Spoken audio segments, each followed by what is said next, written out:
Lost Furukawa welcomes you to Baguio City!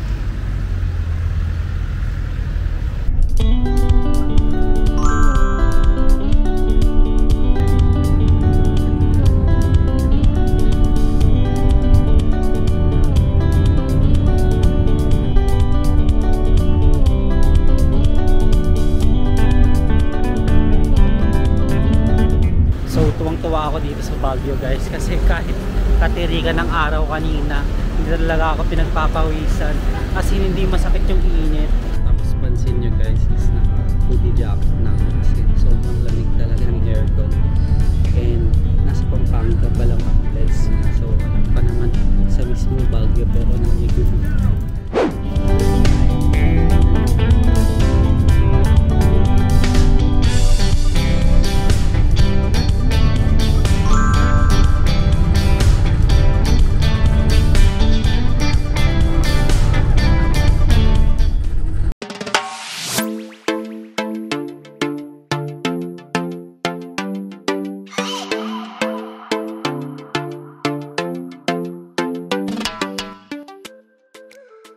Hi guys, this is Lost Furukawa and welcome back again to another travel series video. And for today's video guys, pupunta tayo ngayon sa Baguio City. So nandito tayo ngayon sa PITX kasi ito yung way or isa sa mga way para makapunta sa Baguio City. So ang sasakyan natin ay ang kanilang Solid North Bus. So yun yung napaka-famous nilang bus. So I'm very happy na matatry ko na siya ngayon. And guys, bago nga pala ang lahat, bago tayo pumunta sa ticket booth counter para bumili ng ticket, subscribe muna kayo sa channel ko. Tulungan nyo naman ako ma-reach ang 10k subscribers para makapag-giveaway na tayo ng GoPro Hero camera. And para sa mga bago nga pala sa channel ko, ako nga pala isang travel vlogger and gumagawa ako ng mga travel guides both local or international. Kaya sa mga hindi pa nakaka-subscribe, subscribe na. So guys, tara, bibili na tayo ng ticket dun sa kanilang ticket booth. And guys, tingnan nyo naman, napakaganda ng PITX. Yan. So may isa pang sakayan guys sa may Cubao. So pwede kayo doon mag-try din kung sakali. Pero ngayon kasi ito na yung pinakamalapit. So nag-grab lang ako papunta dito sa PITX. So let's go na guys kasi baka mamaya maubusan na tayo ng ticket. So ang target natin ngayon is 3 AM na bus going to Baguio City. So let's go na guys. Tingnan nyo guys, so parang airport talaga tong PITX. Yan, tapos may mga bilihan din dito. Ayan, kung mapapansin nyo guys, wala masyadong tao ngayon kasi it's currently I think mga 2:30 AM in the morning and sarado pa yung second floor nila. Ayan. So halos sarado pa rin yung mga stores dito. So pupunta tayo ngayon guys sa ticket booth 6 para dun bumili ng ticket papunta sa Baguio. So ayan, marami nagpapahinga din dito.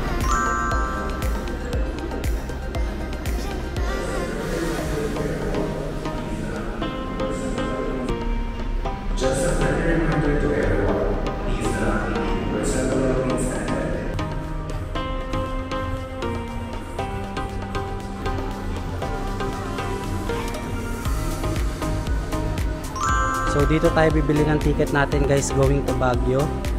Ito yung ticket booth 6. So wala masyadong pila and tao dito. Yan guys, so medyo tahimik ang PITX ngayon ah.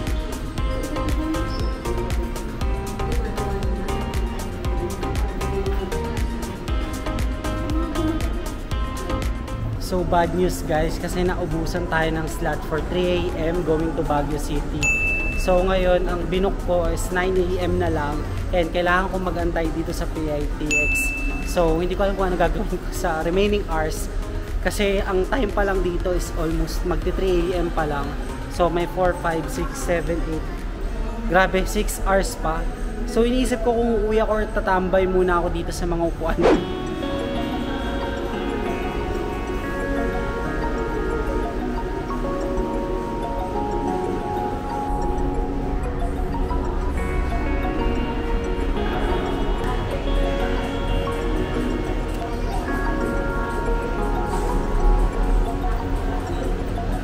So medyo malungkot lang ako guys kasi nagkaroon tayo ng aberya dito sa PITX and mababago yung itinerary natin dito papunta sa Baguio.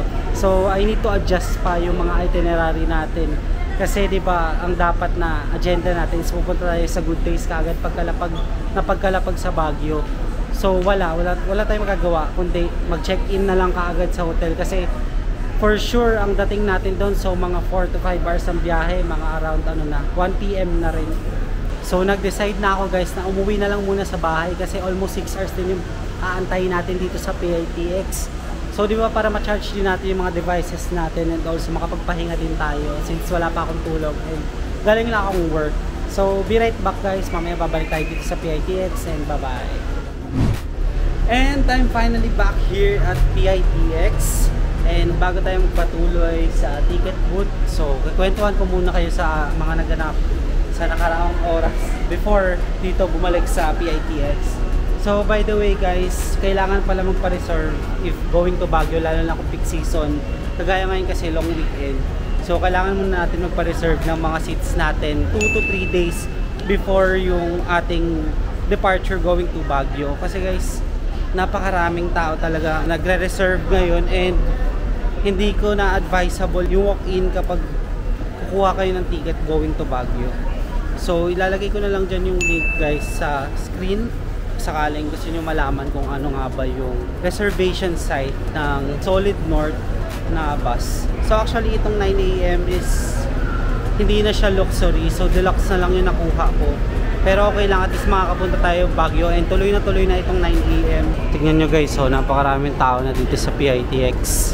And halos lahat open na, oh. May Miniso pa dito. Ayan. So di ba kaninang madaling araw sarado pa halos yung mga yan. So parang airport feels talaga itong PITX guys, napakaraming tao na. So by the way guys, nag-book na rin pala ako online ng aking pabalik going to Manila kasi need na talaga mag-reserve kasi punuan. Also yung pabalik din going to Manila. So dapat 2 to 3 days before talaga yung advisable ko if magre-reserve kayo online para meron pa kayong seat going back and forth from Baguio and Manila. So nandito na ulit tayo ngayon sa Ticket Booth 6 para bumili ng ticket going to Baguio. Yan, so napakaraming tao na guys. Di ba kanina wala halos nakaupo dyan and hindi halos open yung mga stores.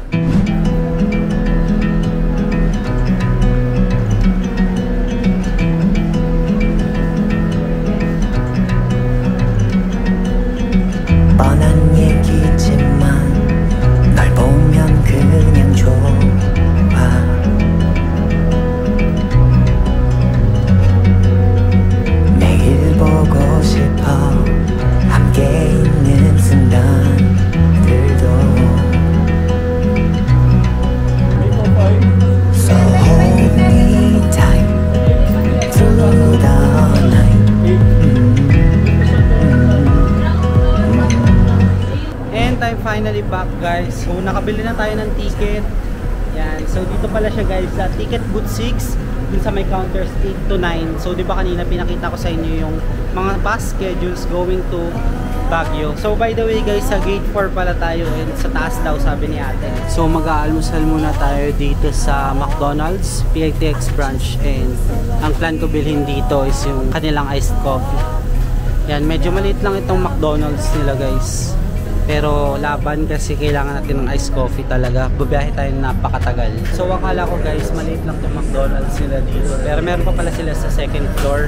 So doon daw talaga yung main McDonald's branch ng PITX. So parang ito is parang take out or snacks to go lang. Habang nag-aantay tayo ngayon ng order natin na iced coffee, papakita ko lang sa inyo yung ticket muna na na-avail ko dun sa counter kanina. So ito siya guys. So ganito yung ticket na ma-receive nyo once na mag-avail kayo ng ticket going to Baguio dun sa counters 8 to 9. So ito yung gate number 4, tapos may B pa 18. So finally na-claim na natin yung order natin na iced coffee from McDonald's. And I'm very happy kasi nakainom tayo ng coffee. So need natin talaga to sa biyahe.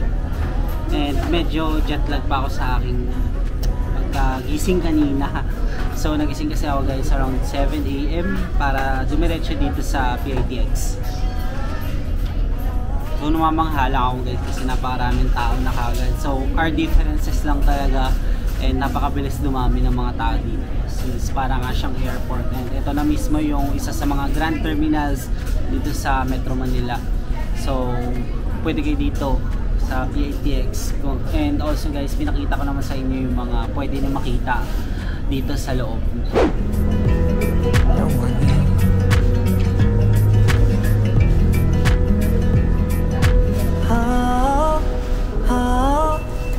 아름다운 그대여, I just feel so lucky. So doon na ako mag-breakfast dito sa McDonald's. And by the way guys, papunta na tayo ngayon sa second floor para pumunta na sa boarding gate. Pero bago ang lahat guys, babanggitin ko pala muna yung fare na binayaran ko kanina for Super Deluxe Bus. So 750 pesos lang siya, and yung luxury naman is 850 pesos. So sayang no, hindi natin matatry yung luxury bus kasi punuan talaga ngayong long weekend. And okay lang naman, ganun na lang, move on na lang guys. Kasi kailangan natin talaga na mag-proceed sa Baguio. Kasi hindi naman magpapastop yun para makapunta tayo sa Baguio. So matatry na rin natin yung deluxe bus kasi nakikita ko na rin naman sa mga vlogs yung luxury bus. So by the way guys, dito pala sa PTEX is napakaraming free. So kanina kung nakita nyo sa background ko is may scotch na namimigay ng vitamin C. So sayang naman kasi nakita ko sa Shopee is 220 pesos siya yung gamot na yun na scotch, and ito na-avail ko lang ng free. So kumuha ako para sa pamangkin ko. So nandito na tayo guys ngayon sa second floor ng PITX.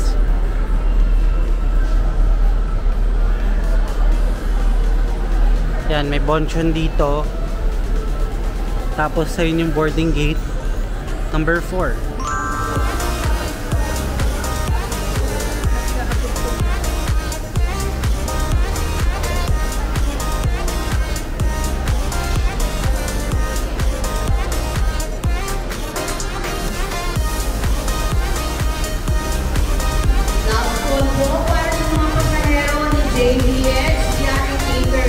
So dito pala sa boarding gate number 4, meron ditong Taytay Mega Changi. So ito yung waiting area nila. Tapos ito yung Taytay Mega Changi. And meron din ditong Baksilog tsaka corn dog. Yan, libutin lang natin saglit tong PTEX habang wala pa yung bus guys. Since 8:30 pa naman yung boarding time namin. Yan o, napakaraming damit. Yan o, galing ata itong mga Taytay guys. Ito yung mga price. Yan o, 299 lang. Na marami pa dito. Puro mga pambabae pala ito. Diba mura? 220 lang o. Guys, bisitahin nyo tong Taytay Changi kapag napunta kayo dito sa PTEX. So located lang siya sa second floor in case na mapanood nyo itong video ko. Yan, meron pa dito. Yan. Tapos meron din dito. So tara guys, libutin pa natin itong second floor. So meron ditong Highlands Coffee and Balay Pandesal and Dunkin Donuts. So sayang kasi yung opportunity na matur ko kayo dito sa second floor nila. Yan guys, so boarding gate number 3. So nasa may bandang dulo ang 4. So meron din ditong mga pang tech. Yan o, The Hub. In case guys na nasiraan kayo ng phone or gusto nyo ng tempered glass or headset dyan. Yan, sarado pa tong Cell Blitz. Yan, meron din dito Dandy's Collections. Kasi ano, syempre hindi mawawala Watsons. Dami pa.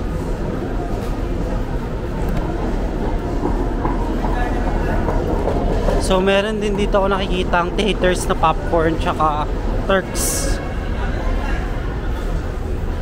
So dito pala guys sa boarding gate number 2 yung Patagaytay tsaka Amadeo. So ticket booth 2. Yan, tapos may Relax din dito sa mga nagve-vape. Yan. Oh, may Starlight Ferry and Supercut din pala dito guys. Yan, tapos itong bench is sarado pa. Since normal bench hours talaga is 9 to 10. So pansin ko lang guys, medyo malaki na talaga yung pinagbago ng PTEX since nakapunta tayo dito. Di ba sumakay tayo from Tagaytay. So yun pa yung mga early days ko as a travel vlogger talaga. And ngayon napakarami ng improvements dito sa PITX. Kung dati is wala pa talaga halos.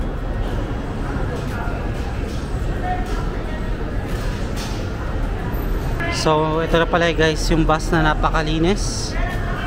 Zoom natin para makita nyo. Ayan ang super linis. So ito guys, ganito lang kadali dito sa PTEX. May nag-a-assist naman sa inyo, itatap lang yung inyong ticket or yung boarding pass.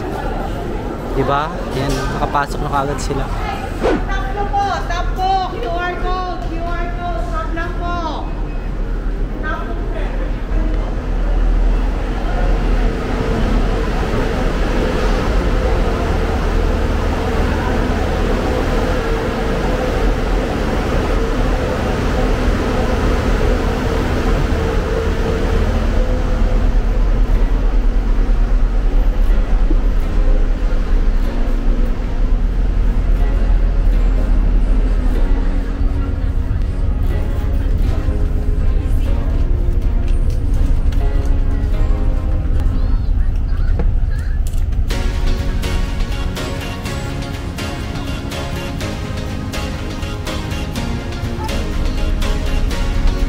So nandito na ako ngayon guys sa loob ng bus, and first impression ko is napakaganda niya.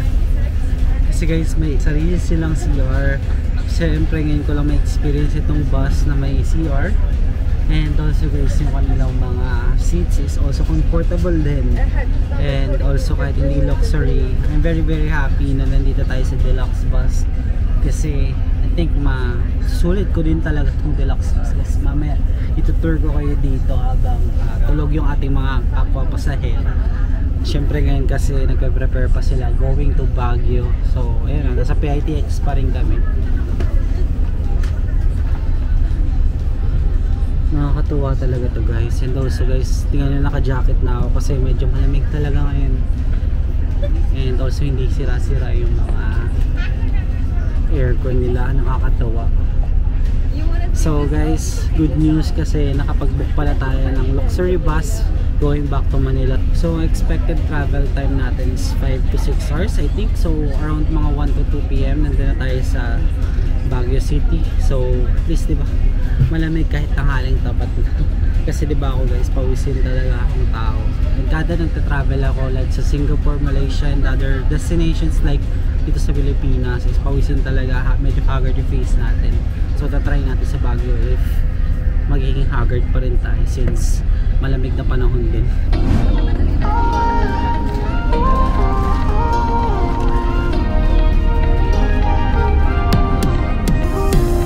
카리스마 넘쳐 너의 움직임 우리 잘 맞는 것 같아 Girl, it kinda seems like we got chemistry, same energy I can see us make history 빙빙 돌아가듯이 You are goddess like Venus, I'll be orbiting Promise, I ain't tryna play games with ya, girl Honest, you are not a side character Every day after day, I tryna go out my way Cause I wanna secure you Oh, I wanna see you every night after night Can we forget about time? Cause I wanna adore you Oh, I wanna make you mine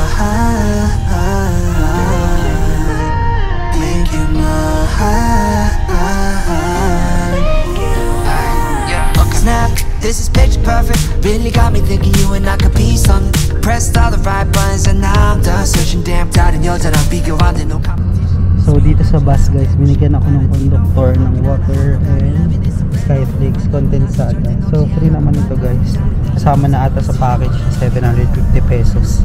Tapos pansin nyo guys, is naka hoodie jacket na ako kasi sobrang lamig talaga ng aircon. And nasa Pampanga pa lang guys. So wala pa naman sa mismo Baguio po ako naligo. Sobrang lakas ng aircon nila dito. Parang bago ng bus na ito. Ayos din talaga itong super deluxe bus. So mas try talaga siya.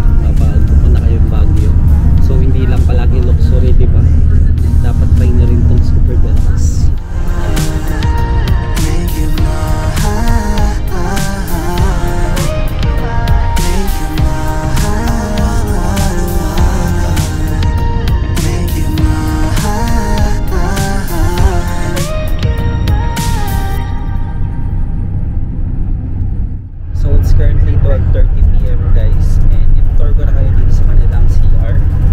So dito sa gilid ko, ayan yung emergency door nila. Tapos ito yung kanilang CR. Wait, i-flip ko lang yung camera. So kung makikita nyo guys, may green tsaka red light siya para malaman kung may tao na nasa loob or wala. So ito yung paalala nila. Ayan. So pag bubuksan yung pinto, unlock lang. Ayan.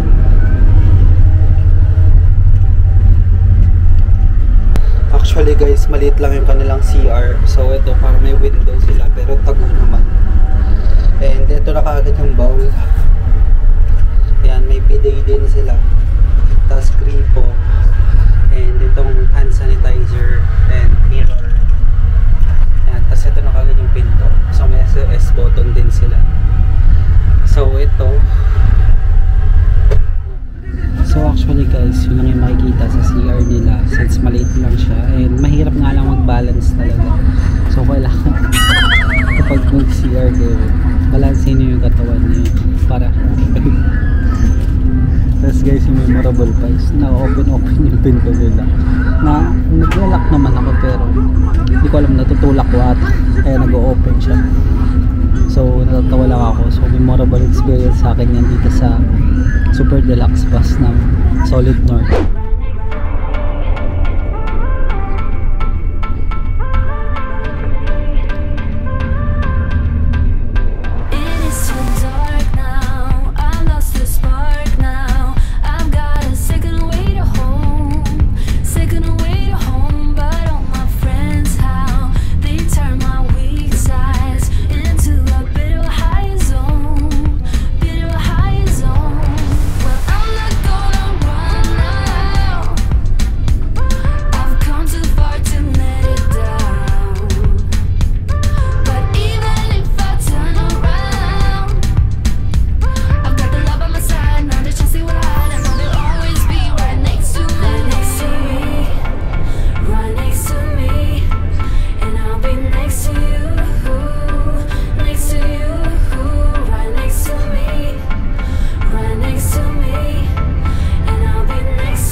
Guys, finally after 5 to 6 hours na biyahe from Manila going to Baguio, nandito na rin kami ngayon.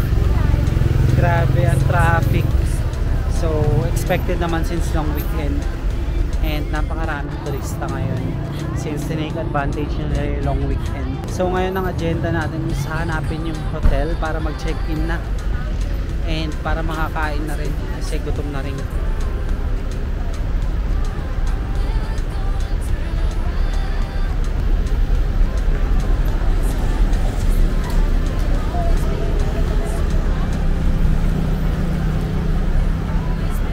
So tuwang-tuwa ako dito sa Baguio guys kasi kahit katirikan ng araw kanina, hindi talaga ako pinagpapawisan kasi hindi masakit yung init. And diba dun sa Manila, konting init lang is pause na talaga kaagad. So I'm very excited na na-tour tong Baguio City. Wow, namamangha pa rin ako kasi ngayon lang ulit ako nakabalik dito sa Baguio. So I think this is my 1, 2, 3 end time na guys. Pero hindi ko na mabilang kung ilan kasi simula pagkabata ko dito na kami pupunta ng pamilya ko. So ngayon ako lang mag-explore muna ng Baguio City. So sana next time makasama ko ulit yung family ko.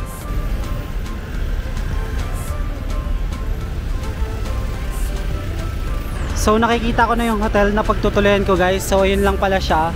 And katabi niya na yung SM City Baguio. Nakakatuwa kasi nandito lang ako sa intersection ng Session Road.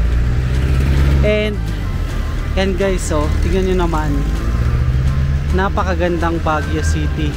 So mag-check-in lang muna ako sa hotel and puputulin ko muna dito ang ating Baguio City tour.